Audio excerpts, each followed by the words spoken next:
Welcome into the big 1-2 here on 365 Sports. Please like and subscribe when you get the chance. Like right now. Just do it right now. It's right there on the bottom of the screen. Just like and subscribe. I'm Paul Catalina. He's JD Piquel. We're brought to you, of course, by Shorty's Pizza Shack.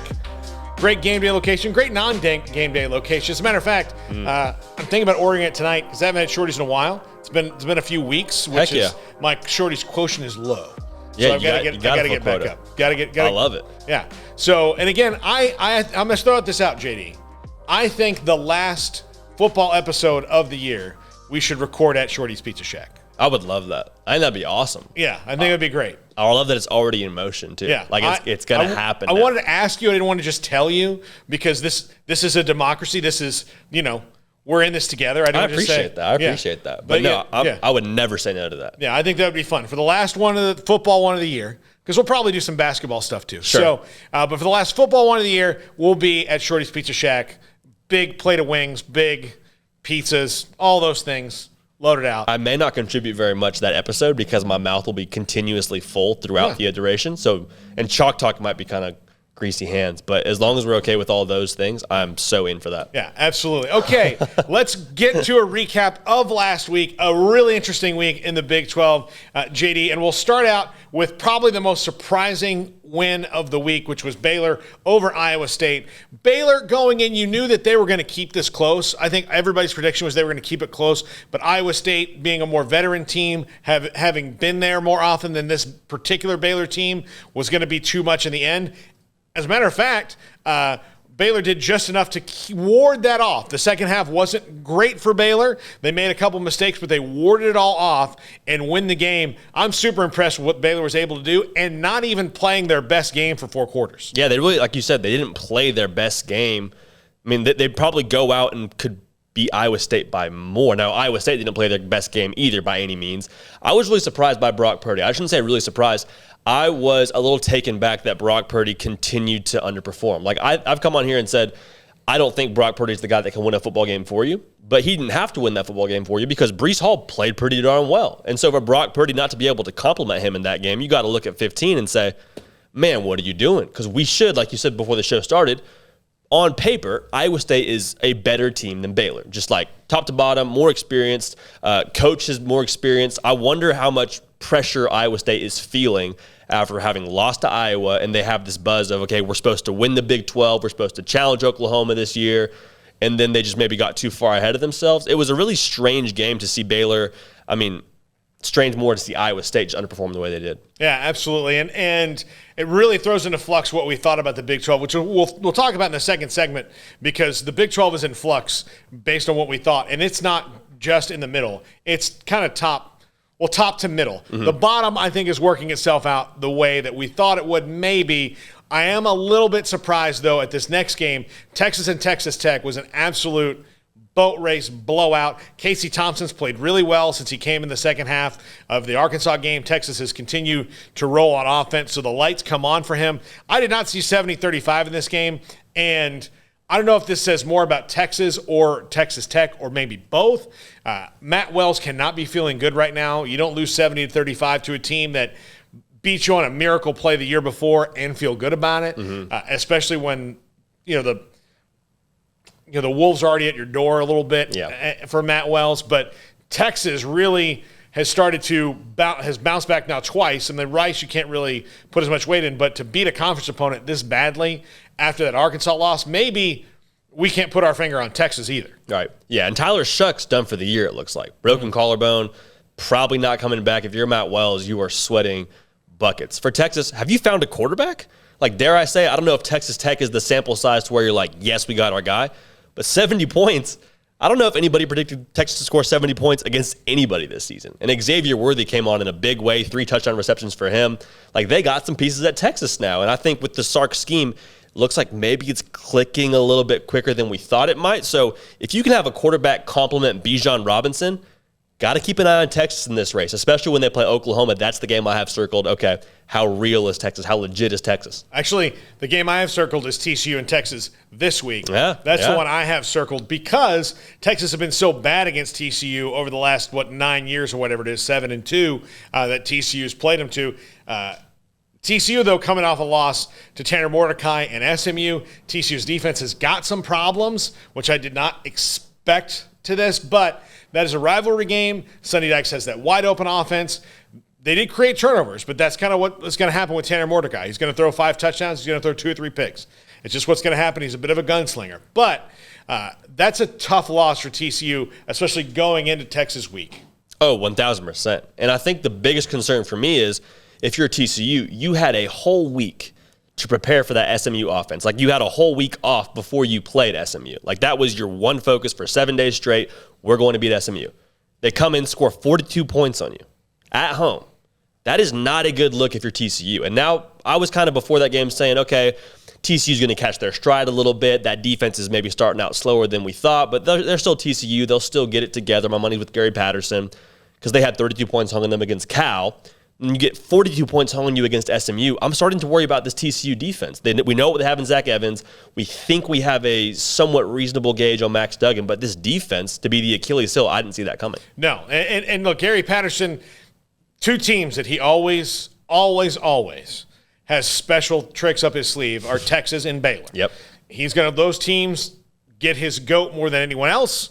And so I would not be surprised to see maybe even a completely different TCU look this week just because it is Texas. Now, what does that mean for the long haul of the season? We don't know, but they've played well against Texas. Every team has their bugaboos right now.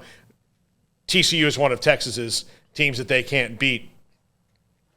Kansas and Duke, just really quick on that one. Sure.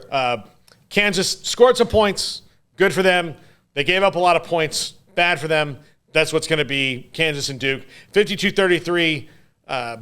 The basketball score will be double this, and it'll be a lot closer. So let's hope it's double that. Yeah, let's hope it is. Another interesting game from the week, Oklahoma State and Kansas State. We've been down a little bit on Spencer Sanders, and he had a really good game, got some wide receivers back, played well. Kansas State, I thought Kansas State was going to win this game because I thought it was going to be ugly. 31-20, not really what I expected, but I think this is how the Big 12 is going to go, JD, is going to have games like this where these teams are going to beat up on each other. 1,000%. I did not see this coming by any stretch of the imagination. Like, I've been out on Spencer Sanders since day one. This to me was as clear-cut as it gets. Kansas State, tough defensive team, going to get after Spencer Sanders, just expose him even more.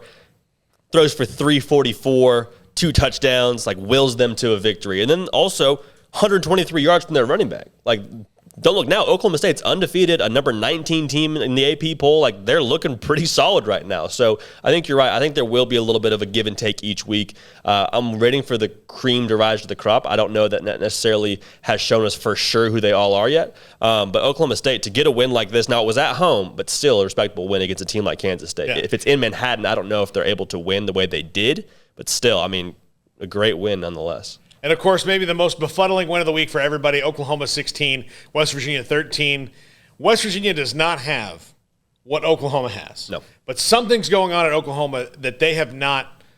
They're not getting big plays. Spencer Sanders' completion percentage is up. He's at 74%. Yeah. He's not getting big chunk plays, though, so his yards per attempt are down. Offensive line's not playing great. The running backs just to have are both really good, and Kennedy Brooks and Eric Gray not really controlling the game like they thought. They maybe don't have as many playmakers as they thought. I can't get a read on Oklahoma, and nobody else can. They're still number 4 in the country until somebody knocks them off, but they are very vulnerable. Oh, 100%. The ice is very thin. Ice is very thin for Oklahoma. If I told you before the game, hey, Oklahoma is going to score 16 points, you're saying, oh, how much did West Virginia win by? How much did the Mountaineers hang on him? Jarrett Dagey, he's still a second in the conference. Going into that game, he was first in the conference in passing yards. West Virginia just got in their own way too much. So you have real problems, I believe, at Oklahoma. I mean, even more so, the student section is chanting for Caleb Williams. That's got to wear on. I don't care, I mean, who you are. Spencer Rattler was the number 1 pick perceived before the year, was the Heisman Trophy winner. Oklahoma was winning the national title.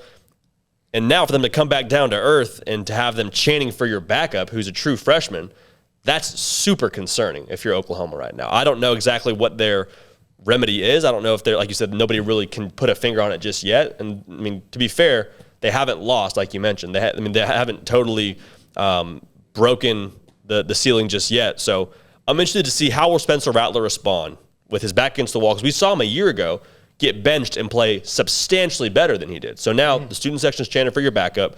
Are you going to respond, or will that pressure make you crumble? Yeah, it's very interesting to see what's going to happen with Oklahoma and what's going to happen with Spencer Rattler. I think he'll get better. I'm optimistic about them, but at the end of the day, man, I mean, this could be a real mess for the Big 12. And if this is a league that's going to beat up on each other, the good news is that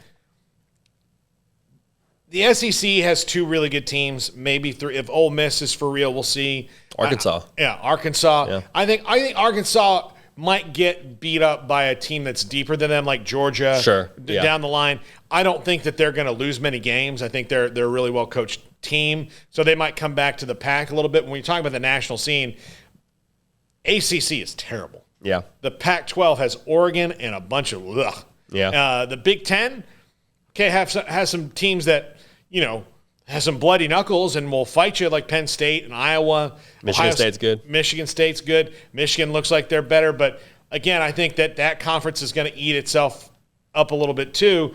So we'll see what happens. But right now, all these leagues, especially the Big 12, are very even and up for grabs. The ACC is probably even in a bad way, that they're all not really all that good. Mm-hmm. The Big 12 is kind of maybe starting to be even in a good way, JD, in that, who's going to win? They're all look like they're good in spots. Now, yes, they need some better quarterbacks in spots, but that would maybe take them to the next level. But I think it's going to be a pretty interesting week this coming week, and we'll talk about that in the next segment. We'll also talk about where this league is, like really what's going on in the Big 12, and how we maybe have to adjust our expectations for the coming weeks. This is the Big 1-2 on 365 Sports, brought to you by Shorty's Pizza Shack. Please like and subscribe. I promise you won't regret it.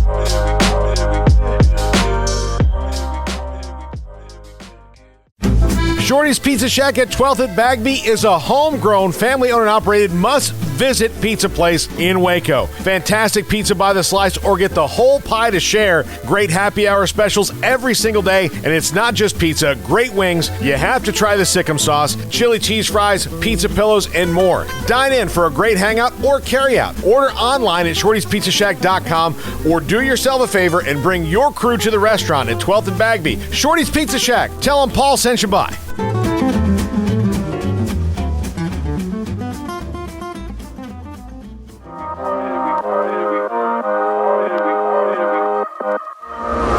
Welcome back into the Big 1-2 here on 365 Sports. Please like and subscribe when you get the chance. Brought to you by Shorty's Pizza Shack. Great specials on whole pies, by the slice, wings.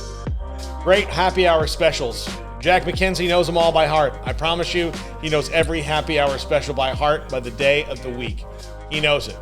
I just yell out Tuesday, and he would shout out what it was. He's not on mic, so we're not going to have him do it. But cool party trick, though. Yeah, it would be. Okay, that is my task for the last episode, to be able to recite all the specials. Yeah. I'll get with Jack. All different happy hour. He doesn't want to tell you. You don't have to go to the website, which you could, shortyspizzashack.com, and find him out. That's probably the better way to do it, other than tracking Jack down and asking him.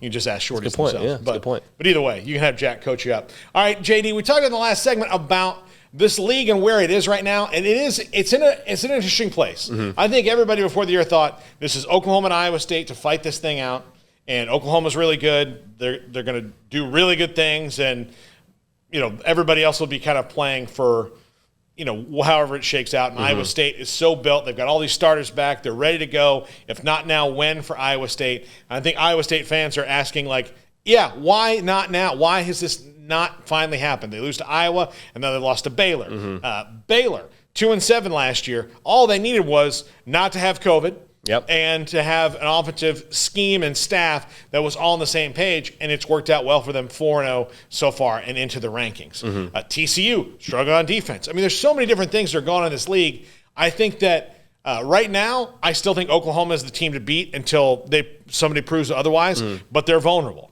And I think that whoever the second team is going to be, it might still wind up being Iowa State. I still think that's a good team that'll find themselves. They've often not played well in September, and then October, November come around, and they start being world beaters. So we'll see what happens with them. But this is a wide-open league right now. Yeah, and I think, honestly, what it comes down to for me is, for Iowa State, who do you have left to play? Because I'm looking at Iowa State's schedule, I'm like, they still have a whole lot of big teams they got to play. They got to go to Norman, got to go to Morgantown, which is a lot tougher every game than I think we perceived before the year started.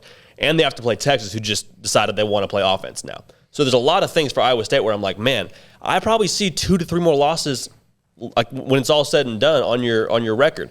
For Oklahoma, especially with Iowa State, I'll just say this: especially if they continue to play like they have been, I see them losing more games. Yeah. What I think is going to happen is that Matt Campbell will get that right, and they're going to go on a roll. But if you told me they're 8-4 at the end of the year, it's probably about where I think they are right now. Yeah, I mean they played like an 8-4 team, and my worry for them is how much more do you have left in the tank that you haven't shown us? Because I really think Brock Purdy, I mean, he can play better, obviously. He can probably be a little more efficient, take better care of the football, but he's still not going to be the guy that puts you on his back and goes, yeah, we know who he is. And Breece Hall played a great game against Baylor. They still lost. And so I think you have more problems at Iowa State than maybe we thought they had before the year with having so many starters back. For Oklahoma, I really think that it's just a matter of, okay, we have to play some big-time competition to play up to it, because it seems like they just want to play down to the level of their competition every single week. West Virginia, they're kind of, sleepwalking a little bit and not playing their best game. Nebraska, they're messing around with for a few quarters. Tulane, they mess around with for a few quarters. Feels like the defense maybe has it figured out, but they will be as good as Spencer Rattler allows them to be. And he has all the talent in the world. Like, it's not a matter of anything physical for him. Seems like it's really all between the ears. And so I wonder how much will the student section chanting for your backup, does he respond well to that like he did to the benching a year ago? Or is that something where he says, oh, man, forget it. I'm going to the league anyway. I'm taking my NL money. I'm out of here. Well, it probably doesn't help that the guy who left, Tanner Mordecai, is throwing 6 touchdown passes a week. Yeah. I mean, it doesn't help that. Now, granted, against lesser competition most of the time, but even so, you say, like, well, what happened? Like, why isn't that happening now? Spencer Rattler was doing this last year. He's not doing it this year. What's the missing piece? And now that you have this other thing, like, everybody else is kind of a bizarre thing too. Like, is Baylor's 4-0 right now. Yeah. But there are some games that their matchups aren't going to favor them, and they're going to lose. They're not a team that's going to go 12-0. Probably, yeah. There's not a team in this league I don't think is going to go 12-0. Yeah. Nobody's really built like that. But, they have probably better matchups than I think a lot of people thought they did. I think the same thing stands for Kansas State, who may or may, I don't know when Skylar Thompson's coming back. That surprised me. I think Oklahoma State, again, which Spencer Sanders do we see? So there's all these questions right there in the middle of this league. And then West Virginia also, they've got 2 losses. They lost to Maryland. And, they lost to Oklahoma by 3 the other night. But they're getting better. And their only limitation, to me, watching that game the other night, is that Jarrett Dagey is what he is. He cannot do more than they really need him to do more. Yeah. But they know that he can't. 100%. So their offense is a little bit limited. But you've got this in the pack in the middle right here that could eat itself up. And I'm not even including TCU in this, and they could very much get involved. Yeah, they're just all going to kill each other, it feels like. For West Virginia, they're going to spoil a lot of people's party at the end of the year because of what they have on defense, because Jarrett Dagey is so hot and cold, because they have a good back in Letty Brown. But the reason why I don't pick them to be in that conference title game, I don't think anybody picks them to be in the conference title game, but the reason why I'm so cold on them making a push for that title game is because they average like 2 turnovers a game. In the terms of a turnover ratio, they are -2, which is one of the worst in the country. And you can't spot your opposition 2 turnovers and expect to be in it every single game. Same thing with Baylor. On the other side of that, they're great. They hardly give the ball away. I mean, they have some fumbles. I shouldn't say that. They have had some fumbling issues early in the year that haven't hurt them. Gary Bohannon's thrown 0 interceptions. If he continues that trend, Baylor's going to find themselves in a lot of games. So the style of play for both them and Iowa State, I think, is the same. You've just seen Iowa State have issues because Brock Purdy's given the football away. We saw him benched against Iowa. If you had to pick a team to go 12-0, you probably ride with Oklahoma just because of talent, but I'm right there with you. It is very much wide open. I think there's probably 4 or 5 teams that I'm like, okay, these are the teams that I'm looking at to win. I'm out on Iowa State. I'm out on Kansas State. I'm out on, let's see, who else? Those are the big 2 that I think you probably get questions about of, why can't they win the conference? Out on West Virginia as well. But, I mean, this middle of the pack teams are going to kill each other. But those 3 that are out are going to ruin it for somebody else. Totally, yeah. Like, that's what's going to happen is that, okay, somebody's going to be separating, but you need to win this game. And, oh, look, Iowa State beat you because Iowa State is not bad. Like, they're 2-2 right now, and people may think that they're bad. Like, they're just not great. Mm-hmm. They're not the great team that we thought they might be. Great teams don't lose like they have. They're still good, though, and they're still going to beat some people. They got Kansas this week. Mm-hmm. That might help them get right and figure some things out. But they've got some things. But the league is not – I mean, at Oklahoma, I see them losing a couple games because they cannot separate from people. And this is a team that went in thinking, like, we're going to get a big play. And what would happen with Oklahoma a year ago is two things on that they beat you. You're either hanging tight. We've got it, and boom, they hit a 75-yard play, and then they turn around and hit another one. And because you haven't let them drive the ball, well, now it doesn't matter because they've made a 14-point swing on you by 2 plays. Or the first quarter of the game is such a barrage of like bloody knives of big plays and all this stuff that the rest of the game doesn't matter because now you're playing catch up the whole time. So that was what Oklahoma was pretty impressive with over the last couple of years. But now they don't make big plays. They're blocking all that well. The defense looks okay. I mean, the defense looks fine, but ultimately they're not a team that's ripping it up offensively like they've been used to doing even before Lincoln Riley, but especially since Lincoln Riley's been there as the offensive coordinator and the head coach. And you wonder, do this team need a loss to finally kick it up and say, oh, okay, now we got to start playing. Now we don't like the feeling of losing. We don't like, having this kind of week of practice after a loss to whoever it may be. You wonder, do they need that to finally start making those big plays and start going back to the Oklahoma of old? Because it really isn't a matter of talent for them. They have so many pieces. I mean, you just look across the board, especially at quarterback. They have all the talent in the world. And you also wonder, in regards to the Big 12 landscape as a whole, with how strong the middle of this conference is and how unpredictable this conference is as a whole, is this the year we see the Big 12 miss out on the playoff? Because if Oklahoma is your lead horse and they have 2 losses, a 2-loss Big 12 champ probably, I say probably with very much a pregnant pause there, probably won't be in the dance. It's never happened before, at least. 2-loss teams don't typically make the playoff. Never has. Yeah, no, it hasn't. It'll happen once they get to 12. Yeah. There'll be several. You might get a 3-loss team in there. Yeah, exactly, because that's the point of the thing is to get more people in. But yeah, you get to 12, sometimes you have a 3-loss team in there. Yeah. Especially if that team is from a good conference, then they might have lost to 3 pretty good teams. Maybe one of them is in the non-conference. Everything's changing in college football, as we talk about every week. All right, when we come back, JD breaks down why Baylor's offense was able to surgically attack Iowa State. This is the Big 1-2, 365 Sports. Life is back on, sports bettors, and BetUS has your NBA, NHL, Major League Baseball, UFC, PGA, and yes, NFL betting lines up for their 27th year and live betting on all of it. Log into BetUS.com or call 800-792-3887. That's 800-79-BETUS. BetUS for 125% bonuses with promo code SICK'EM125. Customer service pros are ready to get your phone, social, and online sports betting kickoff started now. Play with the proven mainstay in the industry. BetUS. You bet, you win, you get paid. BetUS.com. Use promo code SICK'EM125. Born in Waco, Brotherwell Brewing exists to serve the Central Texas community with locally crafted beer of the highest quality. They want to bring Central Texas closer to the brewing experience so everyone can enjoy well-made beer as much as they do. For 2.5 years, they've been bringing high-quality beer to Central Texas at their location on Bridge Street in East Waco. Brotherwell Brewing believes in community and bringing people together to enjoy products made in their community. So for your game day, whether it's a tailgate or at home, stop by Brotherwell Brewing for high-quality craft beer made right here in Central Texas, 400 East Bridge Street, and check them out online at brotherwell.com.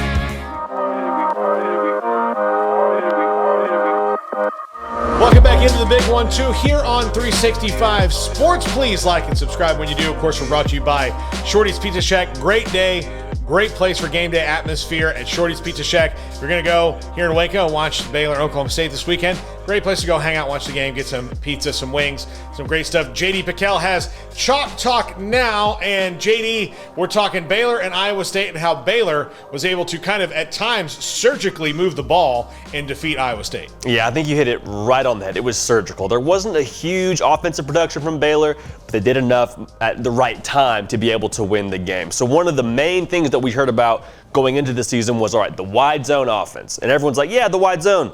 Well, what's the wide zone? We talked about it in previous Chalk Talks, but let's break it down. It's the bread and butter of this Baylor offense, and they did a great job sticking to it and making that their identity, especially in this game. So this is the first drive of the game, and the rules for wide zone are pretty similar to inside zone in the sense that you are reading one key block. In this case, it's going to be the outside man on the line of scrimmage as opposed to the inside man on the line of scrimmage. So right here, we are reading his block. Now, right now, he has nobody in front of him. That's really good for your running back when there's nobody for your man to block.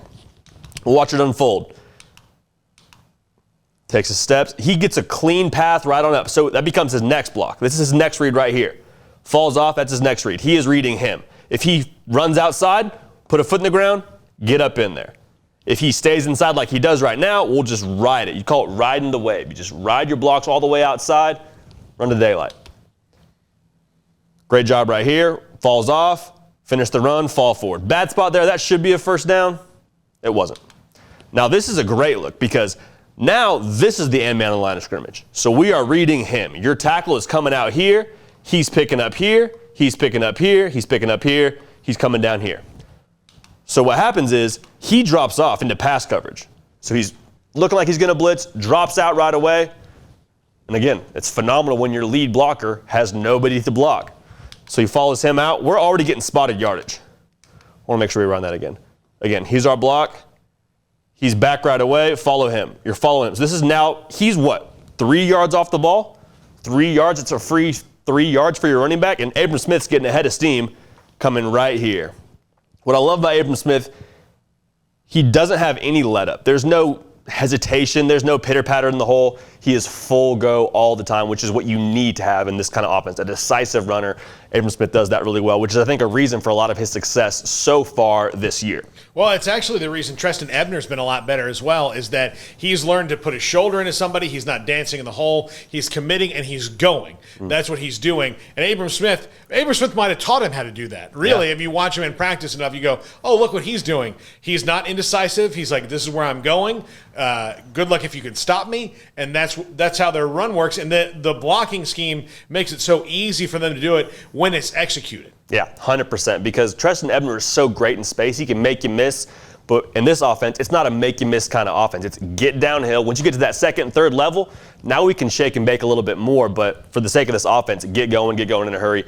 Both backs done a great job of that so far. But neither one had an amazing game. I mean, both had around 40, 50 yards, I think it was. Over 100 yards as a team, but nobody had the 100-yard game like you've seen in the previous two games. Again, surgical, right times. Better defense that they were playing. Yes. One that was keying on some things. They got first downs in spots when they needed to, especially early on. But this was not a game where you're going to have two 100-yard rushers unless all of the Iowa State starters tore their ACLs early on. It wasn't going to happen. They're a good defense, and they're very well coached. But the play you're about to run here, I think this is the one I'm thinking of. This kind of shows you how the scheme works even for running back, even when running backs aren't getting the ball. Oh, 1,000%. And this to me was just hilarious to juxtapose from a year ago. Because last year it was Baylor's not physical, they don't have the mean attitude, what is Dave Aranda doing, what is this offense's identity?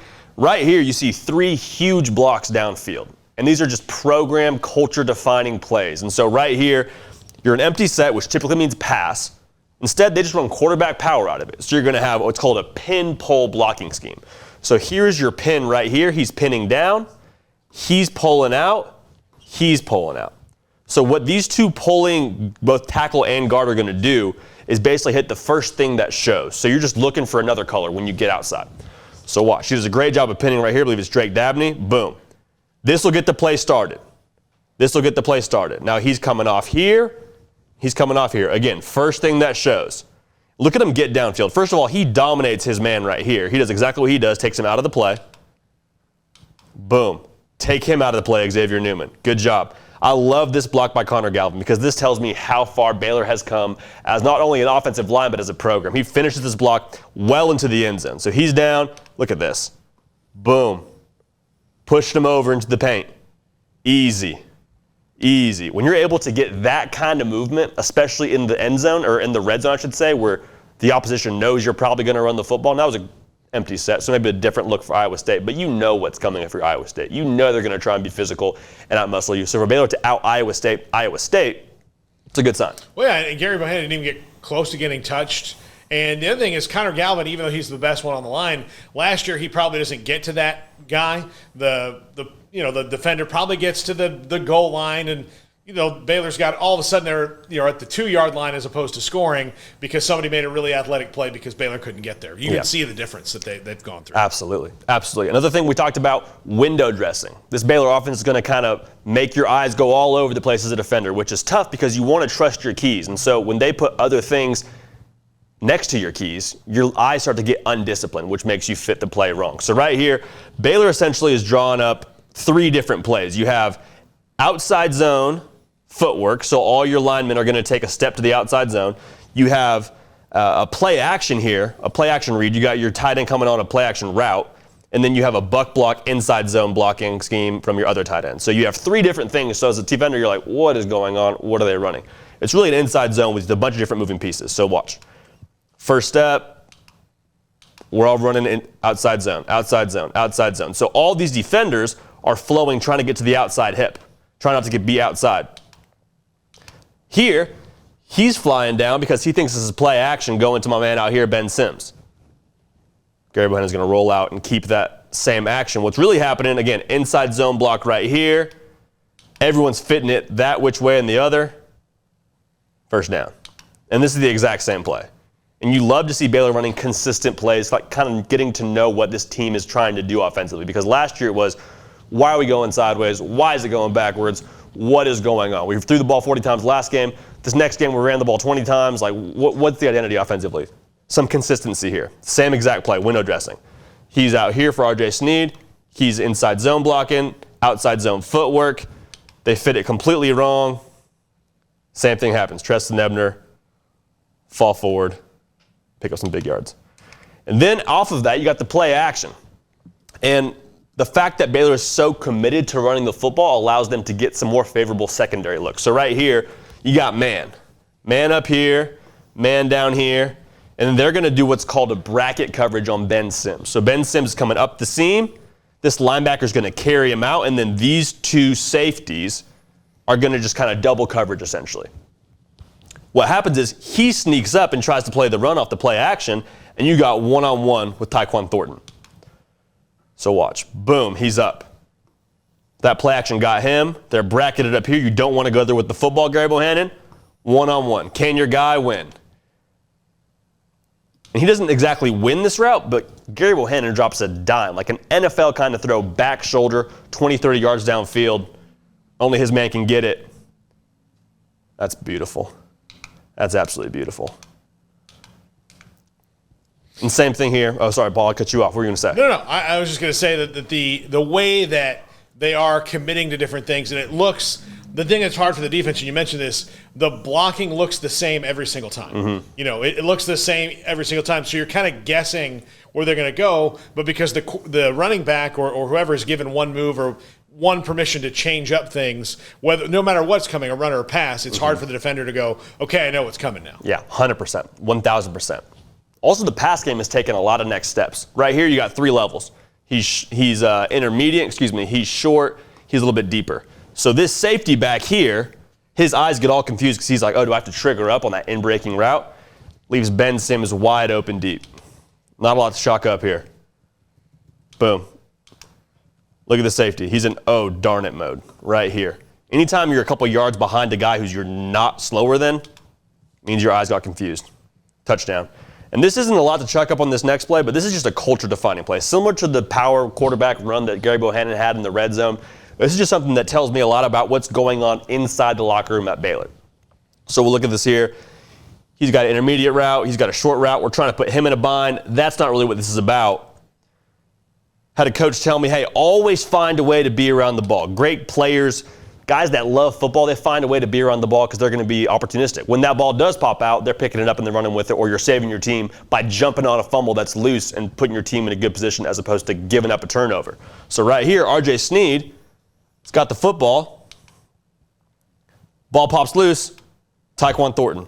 Guy loves football. There's no other way to say it. For the love of the game, you're following your guy, trying to make a block, sprung him loose for a touchdown against Kansas. In this situation, saves Baylor on the first drive.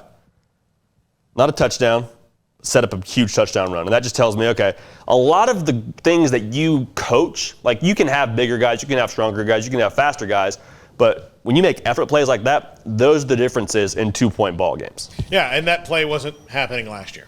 No. It wasn't happening. No. You know, there's a lot of difference in the vibe that's different with this team. And Tyquan Thornton was a guy mentally checked out a little bit last year. I'm not knocking it. Sure. It was a hard season to be checked in on.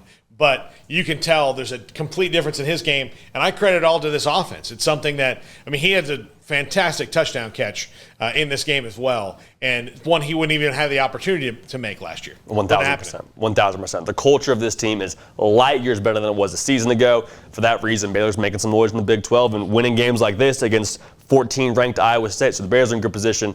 Excited to see how they continue this. If Gary Bohannon can continue to evolve and play efficient, mistake-free football, knock on wood, he hasn't thrown an interception yet this year. If they can run the ball, he can play mistake-free, play efficient. They're going to be really hard to stop. Yeah, absolutely. Absolutely. Yeah, they've got to keep doing exactly what they're doing. Like, you know, one of the times people often will say they got to change it up. They get this. No, Baylor has to keep doing exactly what they're doing. This is so working, and this is the perfect offense. I think I'm very impressed with Dave Aranda for picking the wide zone. Clearly, he went through a lot of different things to like what's going to work for the personnel. Sometimes coaches will just be like, this is the offense that I like, and we're going to make it work. I think that's what Larry Fedora did last year. They had some conflicting ideas in that room. Instead of going, well, what do I have? What's here? And wide zone is what works for what they have now, and I love it. I like an offense that's run first. Personally, I'm not one who believes in – I believe in balance, but close balance. Yep. I'm much happier when my team is winning when they have more runs than passes. 1,000%. If you hit 35 passes a game, that's about the limit for me where I feel comfortable they're going to win most of the time. Just enough to solve your problems. Yeah. When you hit 40, 45, 50 passes, not consistent winning formula. 1,000%. You can do it occasionally, but if you're doing it week in, week out, I don't like it. Just enough to solve your problems, too much to kill you. Exactly. Darryl Royal said, when you throw the ball, 3 things will happen, and 2 of them are bad. He's not wrong. Yes. He's not wrong. Yeah.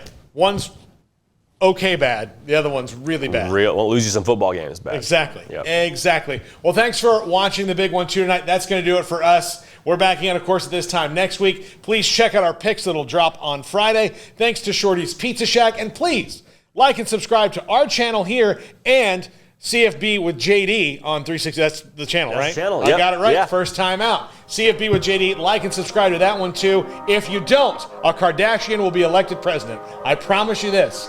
Like and subscribe, or bad things will happen. This is the Big 1-2 on 365 Sports.